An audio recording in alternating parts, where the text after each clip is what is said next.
이번 주 이슈입니다. 네. DNA가요, 교수님, 진짜 정확하냐?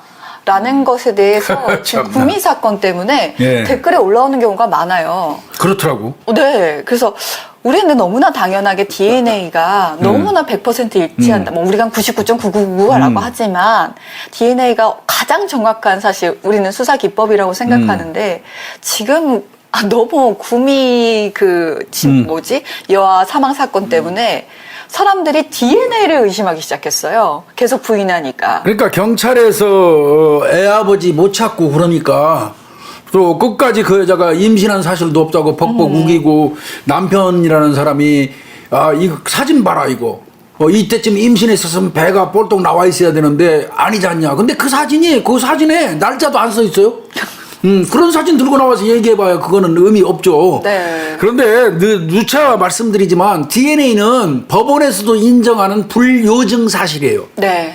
증명할 필요가 없는 거예요. DNA 그 결과는 불요증 사실이라고 그래요. 그래서 뭐 늘 말씀드리지만 DNA를 부정하면은 대한민국 과학수사뿐만 아니라 그 사회 일반에 퍼져 있는 DNA 관련된 모든 게 뭐 친자 확인이라든지 그렇죠. 네. 뭐 이런 게 다 부인돼야 돼요. 다 부정된다는 얘기예요. 그럼 우리는 이 춘재 사건도 해결 사건이라고 그러면 해결 사건은 아닌 거죠. 그렇게 따지면 네. 그건 말이 안 되는 소리고요.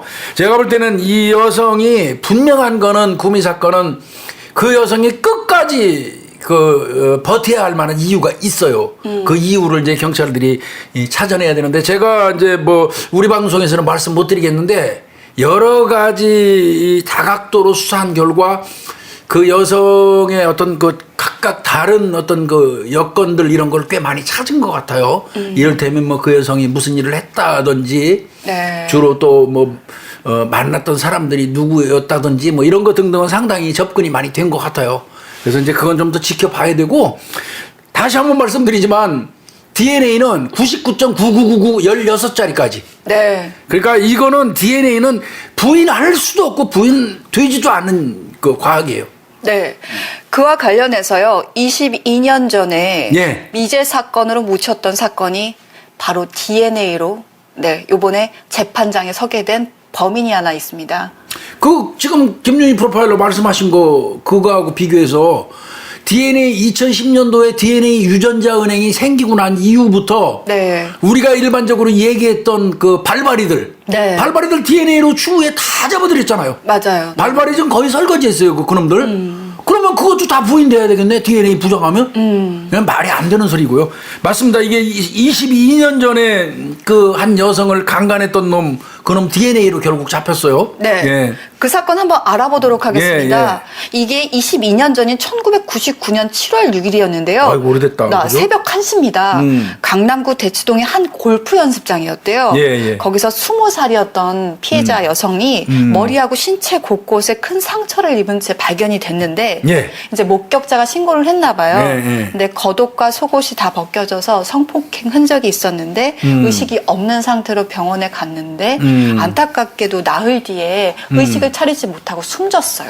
그러면 당연히 이건 강남경찰서에서 수사에 나섰겠네요. 네네. 대치동이니까. 네. 그럼 이제 결국 지금 그 당시에 범인을 못 잡았다는 얘기네요. 네. 그때 범인을 못 잡은 거네. 피해자가 의식을 차리질 못했으니까. 상황 진술을 못했겠구나. 네. 그리고 뭐 CCTV도 알잖아요, 교수님. 그 당시에는 보편화되지 않았죠. 그쵸. 그래서 검거를 못했던 거고. 근데 그 당시에 아마 이 여성이 골프장 앞쪽에서 만나기로 한 사람이 승용차를 끌고 오도록 했었나 봐요. 네네. 그러니까 그 승용차가 도착하면 이 여성이 거기를 탈 건데 기다리고 있는데 아마 외관이 비슷한 차가 왔던 모양이에요. 네네. 그게 잘못한 거죠. 네. 잘못했는데 잘못한 그 차를 운전한 놈, 그 놈이 범인이었던 거죠, 그죠? 네. 실수로 탄 게 저거였구나. 네. 근데 이놈이 태워가지고 아까 말씀하신 것처럼 골프 연습장으로 데려간 거죠? 네. 어. 이제 그렇게 추정은 하고 있었지만 네, 그 남자를 특정하지 못했었는데 네. 사실 이게 이제 22년 만에 법정에 쓴 거고요. 그 17년 전 그러니까 이게 아마 16년 12월이었나 봐요. 이때 교수님 아시잖아요. 네. 그 검찰에 있었던 수용자 DNA랑 경찰에 있는 미제 사건들 돌려보잖아요. 네. 근데 무기징역으로 강도살인으로 무기징역으로 수용되고 있는 그 수용자하고 이 강남 대치동 골프 연습장에서 사망한 피해자한테서 나왔던 남성의 DNA하고 일치를 한 거예요. 이게 이제 뭐 우리 구독자님들 다 아셔요. 네. 2010년도에 유전자 은행이 생기고 난 다음에 두 군데에서 관리를 해요. 네. 하나는 우리 경찰 쪽 국립과학수사연구원, 그다음에 이제 하나는 그 대검찰청 과학수사본가 거기서 그 두 개가 관리가 되는데 경찰에서 DNA 수집하는 거는 살인, 강도, 강간, 뭐 방화 뭐 등등 해갖고 한 7가지인가 8가지. 네, 맞아요. 그 맞아요. 그것도 이제 경찰에서는 꼭 그 죄명을 좀 정했고요. 거기에서도 또 구속이 되는 사람만. DNA를 이제 입 안쪽 긁어낸다고 그러죠. 그렇게 해서 그거를 이제 국과수에 보내가지고 그 데이터베이스 이제 해서 저 가지고 있고. 그거 이외에 이제 검찰에서는 어떤 거냐면 수용자는 다 해요. 네, 네. 그러니까 수용자는 다 한다는 얘기는 뭐냐면 구속돼가지고 구치소 이상 넘어간 사람들은 죄명하고 관계없이 다 긁어서 보관한다는 얘기예요. 그래서 그것 때문에 이제 사실 인권 침해 운운하는 그 이야기도 많았어요. 심지어는 대학생들이 집시법 위반으로 걸렸는데 그 학생들까지 그 긁어서 DNA 채취를 해야 되느냐. 근로자들이 노동학과 관련해서 노동쟁의하는 사람들 구속된 것도 긁어서 하는 게 맞느냐. 뭐 이런 논란이 있었거든요. 네. 그럼에도 불구하고 이제 그게 좀 꾸준히 이어지곤 있고 또 입법 보완 조치 하라고 또 헌재에서 얘기가 있었기 때문에 그건 어느 정도 보완이 될 것 같고요. 네. 여하튼 그렇게 하는 겁니다. 그래서 경찰에서 2010년도에 DNA 유전자 은행이 시작되면서부터 네. 그 이후에 이제 현장에서 발견되는 DNA가 있으면 거기다 보내요. 그래갖고 일치하는 여부를 대조하고 또 검찰은 검찰대로 대조하고 네. 이제 이렇게 해서 이 추후의 범인들 골라내는 거잖아요. 발발이들 다 그렇게 잡았잖아요. 네네. 그죠? 맞아요. 네.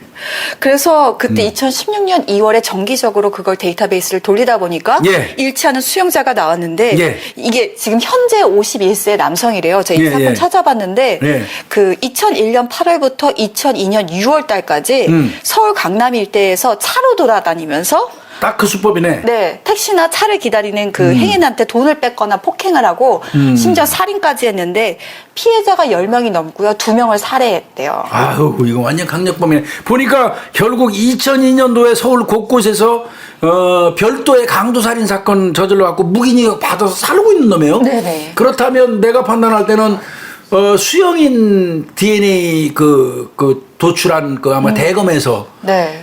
발견했을 가능성이 있어요. 그런데 이제 아마 이 얘기들 하실 것 같아. 아니 2016년도에 발견이 됐으면 일치하는 거 2016년도에 바로 따면 되지. 지금 2021년인데 그렇게 오랜 시간 동안 시간 끌어서 그 이놈을 검거해? 네. 그거 잘못됐잖아. 이렇게 얘기할 수 있죠. 네네. 일치해도요. 맞아요. 일치해도 일단 범죄 성립 요건에 그놈이 확실히 그 장소에 있었는지 여부. 그놈이 명확하게 정황이라든지 알리바이가 딱 맞아떨어져서 이놈이 그때 그 사건의 범인인 거를 특정하는 수사가 이루어져야 돼요. 그게 엄청 오래 걸린 것 같습니다. 그래서 3년 정도 가까이 보완 수사를 했는데요. 그럼요. 이게 제가 알아봤더니 이게 그 차를 타고 갈 때 이 여성이 다른 차를 탔잖아요. 네. 그때 그 골프 연습장에 근무하는 사람이 목격을 한 사람이 있었대요. 목격자가. 근데 그 사람이 분명히 조수석에도 누군가 타고 있었대요. 그래서 그 조수석에 한 명이 다 타고 있으니까 2인이라고 추정을 했었대요. 근데 얘가 딱 잡히니까 뭐라고 했냐면 DNA 일찍 딱 나오니까 내가 주범이 아니라 우리 친형이 주범이다. 그러면서 부인을 했다는 거예요. 근데 이 친형이 알고 봤더니 사건 발생 후 얼마 안 있다 사망했대요. 그럼 형한테 떠미는 거네? 네. 근데 경찰 진짜 조사를 그 몇 년 전이 몇십 년 전인 거잖아요. 이게 힘들어요. 확인해 봤더니 그때 형이 서울에 없었어요, 교수님. 그러면 그거 거짓말인 거고 그리고 네. 이제 또 중요한 거짓말이 뭐가 있냐면 4년 뒤에 유전자가 일치해도 꼭 경찰이 보강 수사를 해야 되는 이유를 제가 좀 설명드리려고 그래요. 뭐가 있냐면 이놈 딱 검거되니까 너 DNA 나왔어 임마. 그러니까 성폭행한 건 맞아요. 내가 성폭행했으니까 내 DNA 나오는 건 맞아요. 그렇지만 나 죽이진 않았어요. 그러니까 쉽게 얘기해서 나 성폭행 어차피 무기징역 받은 놈이니까 성폭행한 거는 내가 처벌받겠다. 강간한 거는 이를테면. 그러나 내가 죽인 거에 대한 책임 못 지겠다 그러면 이게 깝깝해지거든요. 경찰 입장에서. 그러니까 이놈이 실제로 진짜 그 성폭행하고 살해까지 한 건지 여부를 경찰이 수사를 해야 되기 때문에 이게 3년 걸린 거예요. 근데 교수님 저 더 화났던 건 나중에 어디가 가서 전 성폭행도 아니고 사실은 우리가 합의하에 그렇지. 상관계를 늘 그러지. 그러니까 살인도 부인, 그 다음에 성폭행도 부인, 이렇게 계속 부인하고 있는 지금 진행 과정이래요. 근데 이제 또 저 의심 가지시는 분들이 있을 거야. 성폭행은 미성년자라든지 장애인을 대상으로 해서 범행한 경우에는 그 시효가 없죠. 네. 그런데 이 경우는 20살 여성이라면 시효가 있단 말이에요. 네. 그럼 99년도에 강간 사건이 발생했다면 원래는 강간 또 강간 살인이라고 쳐도 공소시효 맥시멈으로 15년이에요. 그 당시는 네. 99년도면 그럼 15년이면 2014년도에 공소시효 만료죠. 네. 그런데 어떻게 공소시효 만료된 거를 이거를 다시 이거 끄집어내서 할 수 있지? 이제 이렇게 생각하실 분들이 있을 것 같아요. 네. 그런데 잘 아시겠지만 성폭력 특례법이 바뀌었죠. 네, 바뀌었습니다. 현장에서 DNA 같은 과학적인 증거가 발견이 됐잖아요. 네. 그걸 경찰이 수집하는 순간 공소시효는 10년 연장하는 그런 그 법이 생겼어요. 성폭력 처벌법 21조 2항이 있단 말이에요. 네. 그거에 의거해서 했으니까 한번 생각해 보세요. 2014년에 끝나죠? 거기다 플러스 10 해봐요. 2024년입니다. 그러니까 이거는 공소시효가 살아있고 이 자식은 그 처벌 받을 수밖에 없는 거예요. 네, 아마 이게 15일 날에 첫 공판이 시작됐다고 해요. 3월 15일이요. 그래서 아마 진행되고 있는데 거의 다 부인을 하고 있대요. 협의 일부에 대해서는 부인하고 있다고 하는데 저는 DNA가 승리하기를 꼭 바랍니다. 예, 이거는 뭐 제가 판단할 때는 경찰이 이제 아까 말씀드린 것처럼 DNA만 갖고 하는 거 아니에요. 그 당시 그 즈음에 이 사람들의 현장 부재 증명, 알리바이 같은 것도 전부 다 확인하고 그다음에 그 당시에 그 목격자들도 다 조사하고 그 차에 누구 타고 있는 것처럼 보였다는 것까지 본 네. 분이 있잖아요. 네. 그 목격자분들의 눈이 얼마나 무서운 건데요. 그런 게 다각도로 작용돼서 이렇게 합쳐지면 근데 이놈 어차피 무기징역 받아갖고 강도살인 이런 걸로 무기징역 받아서 살고 있는 놈이잖아요. 이놈한테 솔직히 얘기해서 강도살인죄가 하나 더 추가된다 한들 큰 의미는 없겠죠. 다만 이미 받은 무기징역에서 감형받아갖고 나올 확률은 이제 완전히 사라지는 거죠. 네. 그리고 사실 이 피해자분이 어떻게 돌아가셨는지에 대해서는 그러면, 낱낱이 밝혀져야 되잖아요. 그러면 피해자 입장을 생각해야죠. 그런 부분에 있어서 저는 진짜 이 재판에서 낱낱들이 다 밝혀지고 예. 처벌을 또 받았으면 좋겠어요. 예, 100번만 말씀이고 다시 한번 말씀드리지만 우리 구독자님들은 다 아셔. DNA는 이건 불료증 사실이에요. 네. 그거 자체만으로도 무작정 건 증거로서 인정이 돼요. 재판에서 따지고 자시고 할 필요도 없는 그런 사실이거든요. 그러니까 근데 요즘에 하여튼 그 구미 사건 때문에 자꾸 DNA 그거 맞아? 우리 집사람도 물어보더라고. 여보 그 DNA 맞아? 여자가 완강하게 부인하는데 그 말이 안 되는 소리예요. 그러니까 저도 주변에서 진짜 저한테 물어보더라고. 근데 DNA가 잘못됐을 수도 있잖아. 그래서 야, 4번이나 했는데 어떻게 그게 잘못돼? 내가 그랬더니 4번 중에서요. 3번은 경찰이 했죠. 네. 마지막 한 번은 지가 잘못됐다고 해달라고 벙벙 떠가지고 또 했어요. 마지막 4번째 거는요. 그러니까 3번은 경찰이 했는데 근데 또 이런 얘기도 해요. 사람들이. 그 미라가 됐다는 아이 시신 있잖아요. 네. 시신 어디에서 잘못 도출해가지고 DNA를. 할머니가 나올 수도 있는 거 아니야. 만졌기 때문에 할머니가 상자에 담아갖고 1차 유기하려고 하다가 포기했잖아요. 바람 소리 들어가고 놀래서 그냥 놓고 나왔다고. 그러니까 만지는 과정에서 DNA가 나온 거를 지금 잘못 생각하는 거 아니냐. 이런 말을 하는 분들도 있는데 그건 말도 안 되는 소리입니다. 이 만진 네. 거 가지고 한 게 아니고요. 미라화돼 있는 이런 시신에서 DNA를 도출하는 거는 대체로 이 넓적다리뼈라고 그러죠. 네.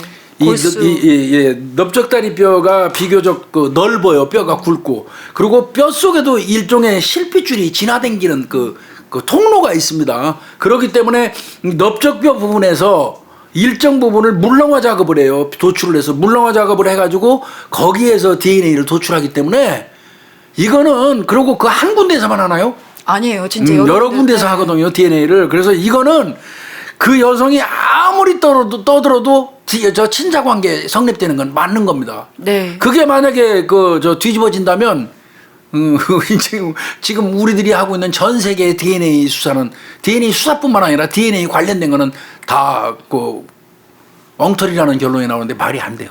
진짜 이게 어쨌든 수사 과정이다 보니까 별의별 설들이 다 있어요. 뭐 그러면? 대모 출산부터 시작해서 뭐 실제로 아이가 뒤바뀐 그 시점에 대한 뭐 논란부터 시작해서 어떻게 아이가 바뀌는 걸 모를 수 있느냐부터 DNA에 대한 의심까지 정말 그 진실이 밝혀져야 되는 게 얼마나 중요한지 이번에 또 한번 느꼈던 게 그런 겁니다. 사람들이 너무 많은 설들이 오고 가다 보니까 그래서 경찰이 이걸 상큼하게 해결을 못했기 때문에 그래요. 그러니까 그러면서 경찰에 대한 이제 수사력에 대해서 이제 의심을 하게 되니까 그 부분이 전 너무 아쉬워요. 아니 근데 그렇게 얘기하시면 저는 안 된다고 봐요. 네, 저도요.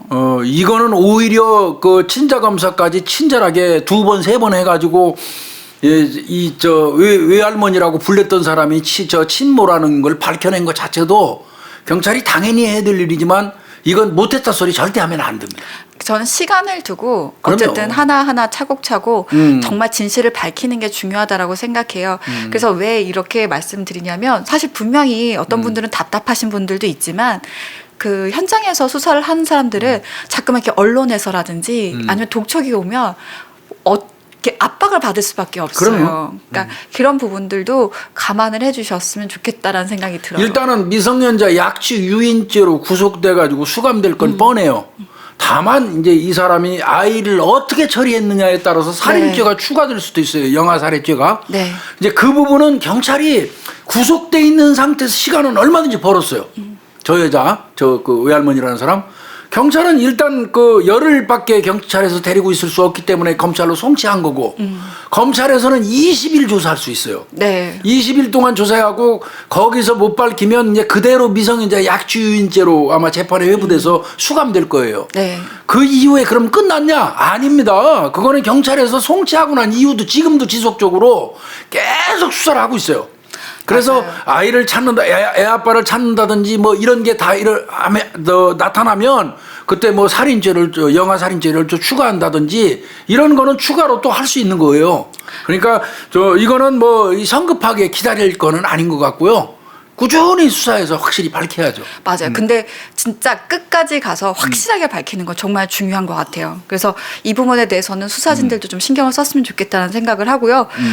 저 진짜 양해 말씀 하나 드려야 될 것 같은데 제가 구미 얘기하면서 제가 이복 형제라고 하더라고요. 아, 이복 형제는 네, 맞아요. 아니지, 네. 시다른 형제라고 했어야지. 이부 형제인데 제가 말을 잘못했어요. 아니 그건 뭐 알아서 네.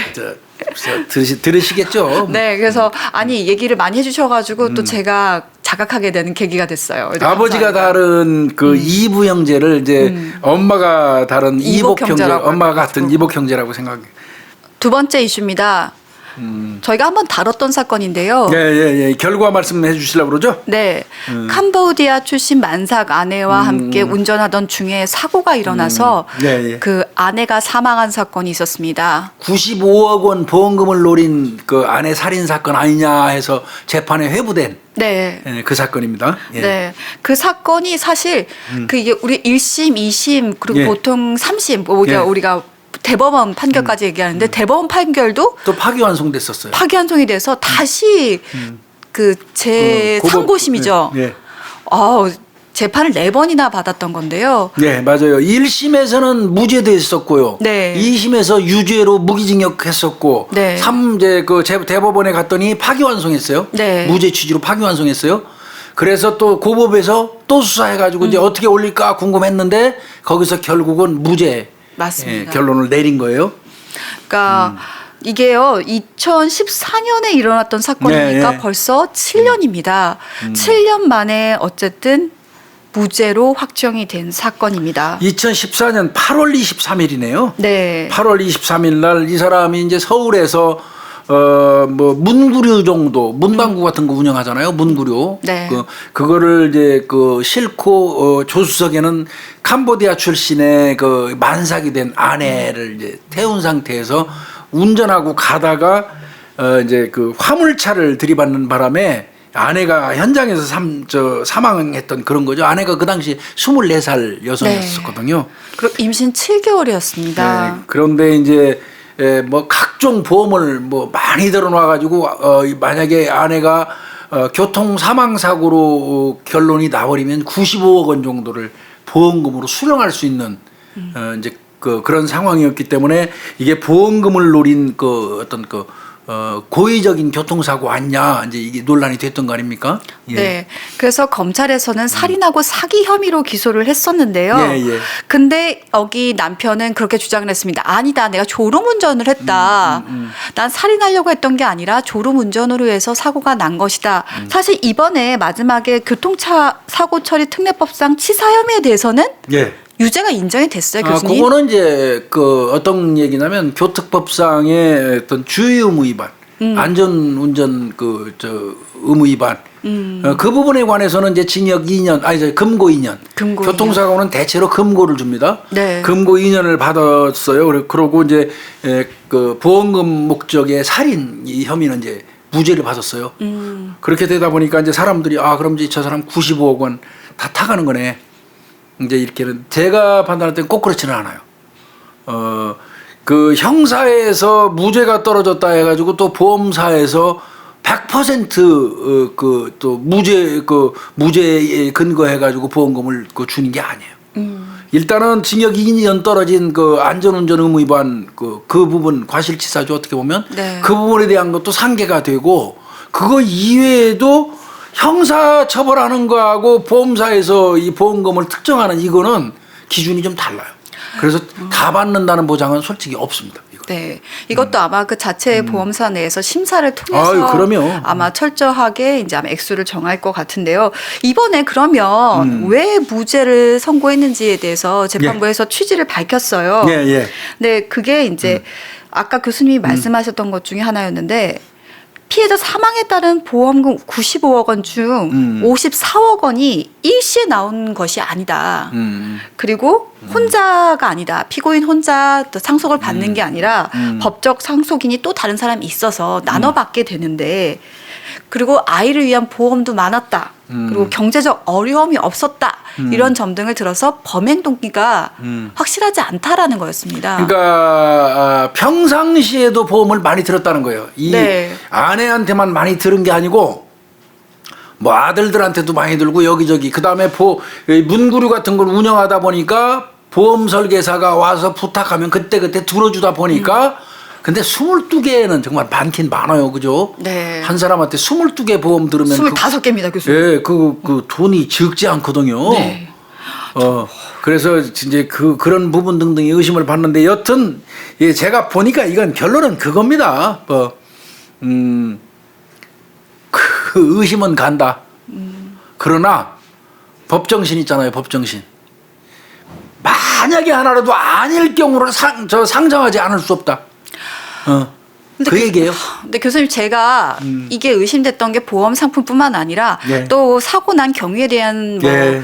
그 사람들도 전문가들이 얘기한 부분도 있었어요. 근데 가장 컸던 건 수면 유도제 성분이 임산부한테서 나왔다라는 거였거든요. 네, 근데 못 찾았어요. 결론은 그 수면 유도제 성분이 이 남편이 만약에 그거를 구입했다든지 이런 게 있으면 정황 증거로서도 엄청 센 증거가 돼가지고 유죄 입증됐을 거예요. 근데 경찰이 그 수면 유도제 성분 나온 거 있잖아요. 네. 그거를 이 남편이 어딘가로부터 샀다는 거를 못 찾았어요. 그거 못 찾았기 때문에 그 부분 인정 안 된 거고요. 그 다음에 이제 교통사고 상향 등하고 깜빡인 거 졸음운전하는 사람이 이제 교통사고를 처리하는 사람들 입장에서 볼 때는 교통사고 처리 전문가들이 볼 때는 진행하고 있는 중에 조는 사람이 졸음운전이라고 지금 남편은 계속 얘기하잖아요. 네. 조는 사람이 깜빡이를 켜거나 상향등을 조작할 수가 없어요. 맞아요. 졸면서는 그냥 그대로 가서 들이받는 게 맞는데 상향등을 켰다 껐다 한 이런 어떤 증거 이런 거 등등은 졸지 않았다는 얘기예요. 쉽게 얘기해서 안 졸았는데 왜 졸음운전이냐 이제 이 얘기예요. 검찰이나 경찰에서는. 근데 이제 그마저도 이제 법원에서는 졸음운전 하면서 무의식적으로 켰다 껐다 할 수도 있지 뭘 그래. 이럴 때면 그런 거예요. 그러니까, 인정되기가 애매했던 부분 등이 있는 거죠. 네, 그리고 유도제 성분에 대해서도 네. 다시 재판부에서 이런 얘기를 했더라고요. 그 성분이 임산부나 태아에게 위험하지 않다는 감정 소견이 있다. 일상생활 속 다양한 제품에 쓰이는 성분인 점 등으로 봐서 피고인이 피해자를 살해하려고 먹였다라는 고의성이 인정할 수 없다라고 됐어요. 근데 이제 해석은 재판부에서 참 해줬더라고요. 만삭의 임산부가 만약에 그 안전벨트를 하고 있었으면 사망에서 벗어날 수도 있어요. 그런데 안전띠를 안 하고 있는 바람에 튕겨나간 거 아니에요. 받치면서. 그래서 앞 창문을 거의 뚫고 들어가다시피 한 거잖아요. 그건 사망할 수밖에 없어요. 안전띠 때문에. 우리 구독자님들 진짜 어디 고속도로나 이런 데 운전하실 때 안전띠는 생명띠입니다. 네. 그거 잊지 마셔야 되고요. 그런데 이제 그 부분 관련해서 법원에서는 그 얘기 했더라고요. 아니 그 뒤로 의자를 제끼고 안에 드는 사람이 누워서 잠잘 때까지는 안전띠를 메고 있었을지도 모르지 않냐. 그런데 뭐 자다가 이 사람은 운전하고 남편은 운전하고 있느라고 잘 모를 때 안에 드는 사람이 너무 불편하니까 자기가 스스로 풀렀을 수도 있는 거를 배제할 수 없다. 이게 참 그게 이제 재판부에서는 아닐 수 있는 경우 단 하나라도 이제 상정할 수는 있어요. 근데 이제 그게 너무 많으면 재판부가 너무 확대 유리한 해석을 한다고 이제 인식할 수도 있죠. 하여튼 그 안전띠 부분도 그렇게 얘기했고요. 그 다음에 진행을 하다가 트럭이 세워져 있는 걸 보고 확 꺾어서 안에 쪽으로만 부딪히게 다치게 했어야 되는데 앞바퀴가 일자로 돼 있다. 이렇게 꺾은 흔적이 없다. 뭐 이것도 봐야 되는 거 아니냐 이런 얘기예요. 근데 저는 개인적으로는 재판부에서 얘기하는 논리 하나하나에 뭐 그렇게 동조하지는 않아요. 솔직히 말씀드려서 재판부가 법리적으로 또 뭐 혹은 10,000명 중에 하나꼴은 있을 수 있는 얘기를 하는 거는 맞아요. 재판부가. 그렇지만 일반적으로 이제 그 수사관들이 또 아니면 그 현장에 나와가지고 전문가들이 보는 거는 견해가 다를 수 있죠. 네. 그런데 다시 말씀드리지만 증거 없으면 안 된다는 거예요. 네. 증거 없으면 안 된다는 거예요. 참 그래서 증거를 찾기 위한 노력들이 오랫동안 지속이 돼서 이게 7년 동안 정말 오래 끌었죠 이거. 네, 끈 재판인데 여러분들에게 이제 마지막으로 알려드립니다. 살인과 사기 혐의에 대해서는 무죄가 확정이 됐고요. 네. 졸음 운전에 대한 과실치사는 금고 2년을 확정받았습니다. 아까도 말씀드렸지만 이제 또 구독자님들은 또 이제 죄가 인정이 되느냐 안 되느냐 이것도 중요한데 이제 95억이라는 보험금에 신경을 많이 쓰시는 것 같더라고. 근데 그 보험금은 반드시 이 사람이 수령한다는 보장 없습니다. 달라요 이건. 보험금 수령하는 거하고 이거 사건 형사처벌 결과하고는 물론 뭐 일정 부분 영향은 미치지만 똑 떨어지게 그거 무죄라면 무작정 95억 다 주는 거 아니에요. 일단은 뭐 제일 먼저 걸리는 거는 안전띠 안 맨 상태에서 부실하게 운전해갖고 아내가 사망하게 한 운전자 책임 따져갖고 과실치사 2년 금고 받았잖아요. 네. 거기에서 또 일정 부분 산계돼요. 팍 깎일 거고 그 이외에도 이제 보험회사에서는 형사처벌 입건 상황에서 죄가 되느냐 안 되느냐 그거 따지는 거 말고 자기들 나름대로 이제 경찰에서 얘기했던 의심 들어오는 부분들 있잖아요. 네. 그걸 근거로 해갖고 또 상계해서 까나갈 거예요. 달라요. 그래서. 네. 네. 그런 부분도 보험사에서 또 현명하게 처리하기를 바랍니다. 네, 수고했어요.